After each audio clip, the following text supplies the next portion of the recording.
দুই একটা ভাই আছে তো একটু আমার সমান বয়স। সচিবালয়ে আইনশৃঙ্খলা সংক্রান্ত কোর কমিটির জরুরি বৈঠক। এতে উঠে আসে বর্তমান আইনশৃঙ্খলা পরিস্থিতি এবং আসন্ন জাতীয় সংসদ নির্বাচন প্রসঙ্গ। শৃঙ্খলা বাহিনীর একটা কমিটি আছে।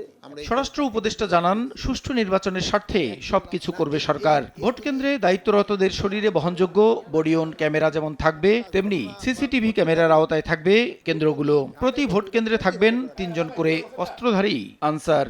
নির্বাচনের ক্ষেত্রে কিন্তু আপনারা জানেন সবচেয়ে বড় ভূমিকা পালন করে কিন্তু আনসার। এবার আমরা 2 জন না, এবার 3 জন দিতেছি হাতিয়ার সহ আনসার। বডি ক্যামেরা যেটা আমরা ক্রয় করে দিচ্ছি, কোন কেন্দ্রে কি ধরনের ঘটনা ঘটছে আপনি সেন্ট্রাল থেকে নির্বাচনে কোনো অরাজকতা হবে না। আমাদের কিন্তু আরও কিছু সময় রয়ে গেছে।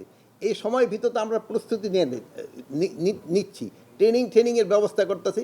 বৈঠকে সম্প্রতি গাজীপুরে সাংবাদিক তুহিন হত্যাকাণ্ড এবং নিউ মার্কেট থেকে দেশীয় অস্ত্র উদ্ধারের বিষয়টিও আলোচিত হয়। নিয়মিত অভিযানে জুলাই আন্দোলনের সময় থানা থেকে লুট হওয়া অস্ত্র উদ্ধার করা হচ্ছে বলেও জানান উপদেষ্টা।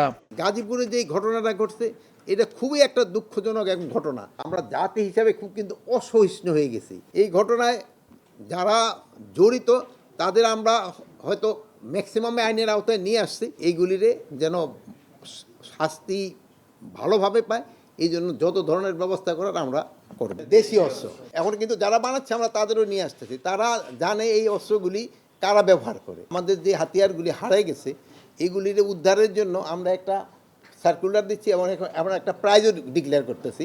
আগামী নির্বাচনের আগ পর্যন্ত প্রশিক্ষণ দিলে শান্তি শৃঙ্খলা পরিস্থিতি আরও উন্নত হবে বলেও জানান স্বরাষ্ট্র উপদেষ্টা। ভালো কাজ করে যাচ্ছেন। প্রসূন আশিস, সময় সংবাদ, ঢাকা। এটা দেওয়া আর অনেক সময় আছে।